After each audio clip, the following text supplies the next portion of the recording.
Καλησπέρα σε όλους. Όπως όλα δείχνουν, φαίνεται να υπάρχει καταρχήν συμφωνία στη Γάζα. Οι εμπλεκόμενες δυνάμεις τουλάχιστον είναι αυτές οι οποίες δηλώνουν ότι υπάρχει σχετική συμφωνία όσον αφορά την ειρήνη. Αλλά θα ήθελα να πω κατευθείαν στο θέμα της σημερινής εκπομπής και να σας κάνω κάποιες ερωτήσεις. Οι 2.000 εχμάλωτοι, γιατί από ό,τι φαίνεται όλα έχουν γίνει για αυτούς. Φαντάζομαι καταλάβατε σε ποιους αναφέρομαι. Ωραία. Αν δεν έχετε καταλάβει, θα σας πω. Υπάρχουν 2.000 εχμάλωτοι Παλαιστίνοι, οι οποίοι υποτίθεται θα απελευθερωθούν σε πρώτη φάση και θα επιστραφούν στη Χαμάς και φυσικά στην, αν υπάρχει, πολιτική ηγεσία της Παλαιστίνης, και θα απελευθερώσουν και αυτοί με τη σειρά τους ομήρους, τους Ισραηλινούς φυσικά, που υποτίθεται κρατούσαν τόσο καιρό εχμάλωτους. Μπάζει από κάπου όλο αυτό ή δεν μπάζει? Τι λέτε? Γράψτε μου στα σχόλια καταρχάς. Πρώτο αυτό. Δεύτερον, και ίσως το σημαντικότερο, γιατί έπρεπε να πεθάνουν και να σκοτωθούν και να υποστούν γενοκτονία, τουλάχιστον βάσει των αριθμών που μας μεταφέρουν κάποια έτσι πρακτορία? Πάνω από 100.000 και μερικοί εικάζουν έως και 300.000 άνθρωποι. Γιατί? Για ποιο λόγο έπρεπε να πεθάνουν τόσοι πολλοί άνθρωποι? Δεν μπορώ πραγματικά να το καταλάβω. Προκειμένου να απελευθερωθούν 2.000 μόνο Παλαιστίνοι, οι οποίοι ενδεχομένως και με κάποιον τρόπο να συνδέονται με τη Χαμάς, να συνδέονται με τα όσα συνέβησαν πριν από ακριβώς 2 χρόνια και 2 ημέρες, 7 Δεκάτου του 2023, και υποτίθεται ότι μία μερίδα από αυτούς τους 2.000 εχμαλώτους Παλαιστίνιους ήταν στην επίθεση που έγινε στις 7 Δεκάτου του 2023. Το παράξενο είναι φυσικά ότι οι Ισραηλινοί φέρονται να έχουν συμφωνήσει, υποτίθεται, σε όλα, και μάλιστα υπάρχουν και εγκύτριες δυνάμεις, οι Τούρκοι, οι Αιγύπτιοι, το Κατάρ, διάφορες άλλες αραβικές χώρες, οι οποίες υποτίθεται και αυτές συμφωνούν και συνενούν ως εγκύτριες δυνάμεις, επαναλαμβάνω, ότι τα πράγματα θα γίνουν όπως πρέπει να γίνουν και θα τηρηθούν όσα πρέπει να τηρηθούν, και φυσικά έτσι, όλοι θα είναι τραλαλού τραλά και ευτυχισμένοι και χαρούμενοι. Σίγουρα. Δεν νομίζω να είναι όλοι τραλαλού τραλαλά και ευτυχισμένοι και χαρούμενοι. Αυτό είναι το νούμερο 1. Το νούμερο 2 είναι ότι θυμάμαι πάρα πολύ καλά τις δηλώσεις του Τραμπ, ο οποίος έλεγε ότι όλο αυτό εκεί πέρα θα γίνει ριβιέρα, και το είχε και πάρα πολύ σκοπό. Βέβαια, οι Αμερικανοί κάποια στιγμή καταλαβαίνουν ότι τα πράγματα είναι πάρα πολύ δύσκολα. Γιατί ξεσηκώθηκε ουσιαστικά ολόκληρος ο πλανήτης. Δεν ξεσηκώθηκαν μόνο μερικοί αριστεροί Έλληνες. Δεν ξεσηκώθηκαν μόνο μερικοί Ισπανοί ή μερικοί Ιρλανδοί. Ξεσηκώθηκε ολόκληρος ο πλανήτης και ήδη είχαν αρχίσει πάρα πολλοί άνθρωποι να λένε ότι το Ισραήλ θα πρέπει να αποκλειστεί και από την Eurovision και από τα ευρωπαϊκά ποδόσφαιρα και από τα μπάσκετ και από τις αθλητικές διοργανώσεις της Ευρώπης. Γενικά θα έπρεπε να αποκλειστεί, σύμφωνα με μερικούς, το Ισραήλ από παντού. Αργήσατε λίγο. Καλημέρα και καλώς ήλθατε και στον κόσμο του θετικού. Γιατί το λέω αυτό? Γιατί όλα αυτά τα είχα πει σε προηγούμενες μου εκπομπές. Πώς γίνεται η Γερμανία να λέει ότι αν τυχόν το Ισραήλ δεν πάρει μέρος στη Eurovision, ούτε και εμείς θα συμμετέχουμε? Με γεια σας, με χαρά σας. Έτσι. Καλώς ήλθατε δηλαδή. Πραγματικά πόσο θα στεναχωρηθούμε αν η Γερμανία και το Ισραήλ δεν συμμετέχουν σε κάποια επόμενη Eurovision. Jetzt wirklich? Την αλήθεια, καθόλου.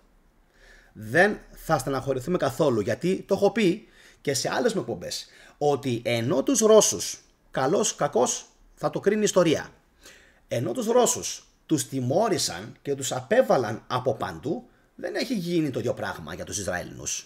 Δεν έχει εφαρμοστεί το ίδιο πράγμα, ο ίδιος αποκλεισμός, το ίδιο μπαν, που για μένα έπρεπε αυτό να συμβεί ήδη 1 μήνα μετά την χερσαία επιχείρηση και τις αεροπορικές επιδρομές που έκαναν οι Ισραηλινοί στη Γάζα. Αλλά ο κόσμος, βλέπετε, είναι λίγο καθυστερημένος, αργεί λίγο να πάρει μπρος.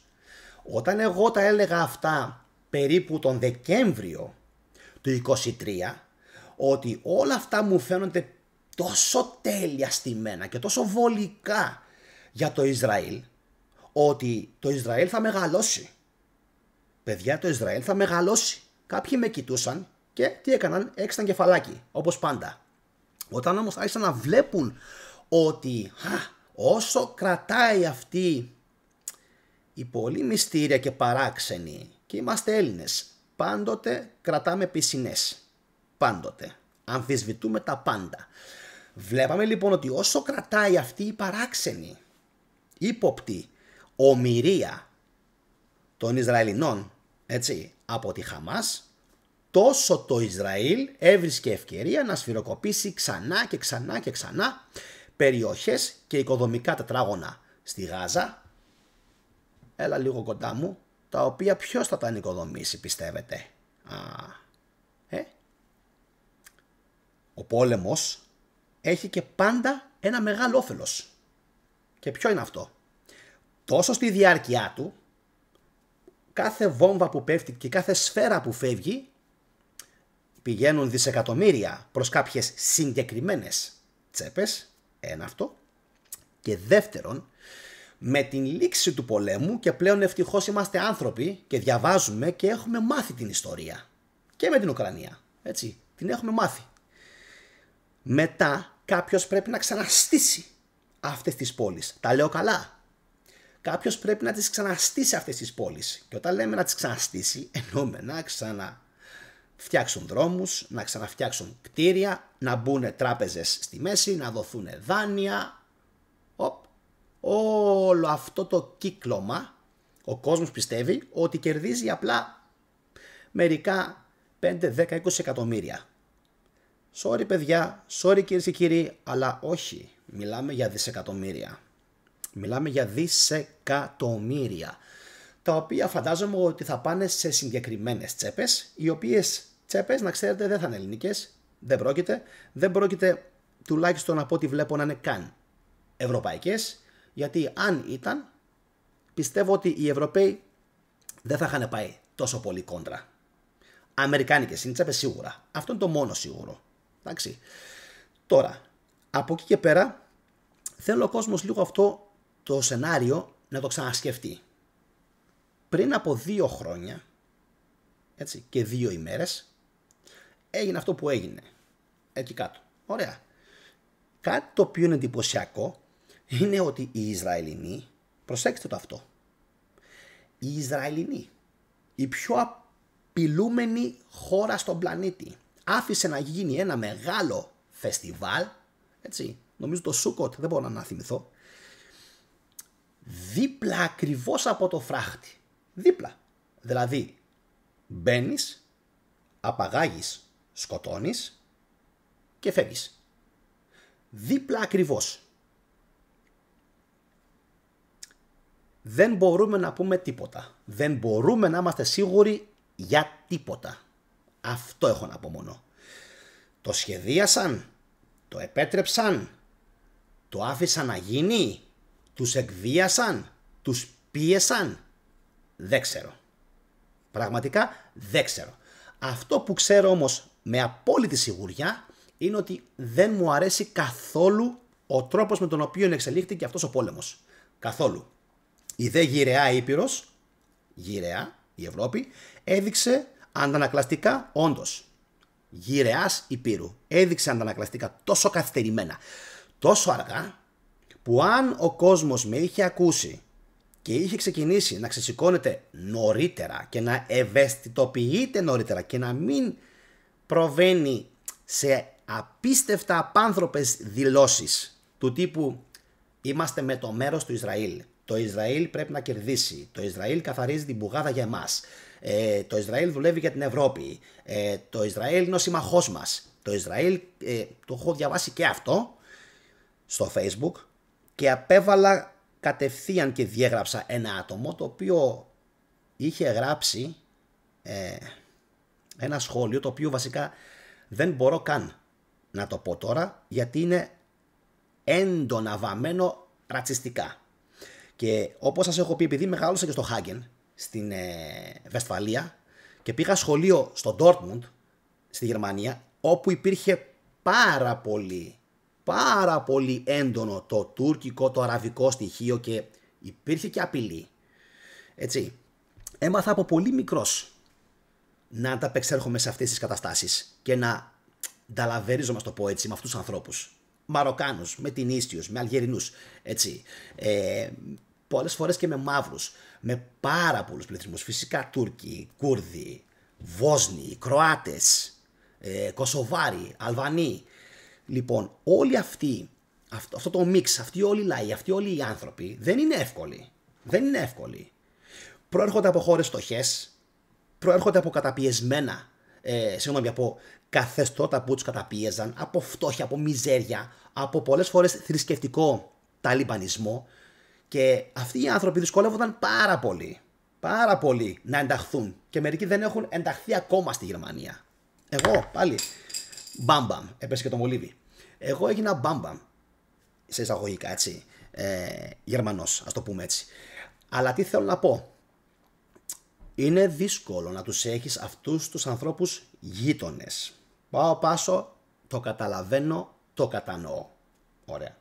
Αλλά δεν κάνεις αυτό που έκανε το Ισραήλ. Με τίποτα. Δεν το κάνεις. Μόνοι σας πήγατε εκεί, μόνοι σας επιλέξατε ότι θέλετε να είσαστε εκεί, πήγατε σε πατροπαράδοτα εδάφη γηγενών που κατοικούσαν εκεί, αναφέρομαι στους Άραβες αυτούς, τους Παλαιστίνιους, εκατοντάδες χιλιάδες χρόνια. Μόνοι σας πήγατε εκεί, μόνοι σας μεταφερθήκατε εκεί, πήγατε εκεί ως μετανάστες. Πήγατε σε μια ξένη χώρα. Και εδώ είναι η ηρωνία της ιστορίας, που πραγματικά εδώ το κρανίο μου κοντεύει να εκραγεί.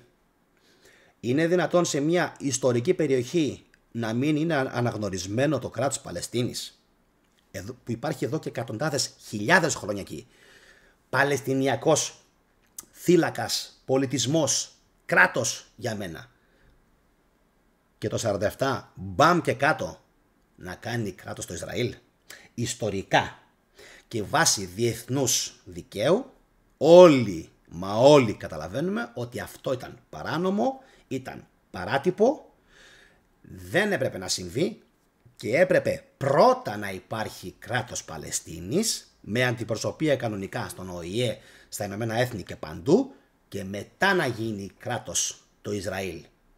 Αλλά σας είπα, οι φίλοι μας από την άλλη πλευρά του Ατλαντικού είχαν άλλα σχέδια για τον αραβικό κόσμο, λες και κάθε μέρα ο Άραβας το μόνο που έχει να σκεφτεί είναι πότε θα κάνει τζιχάτ στην Ευρωπαϊκή Ήπειρο. Τον Άραβα, αν τον αφήσεις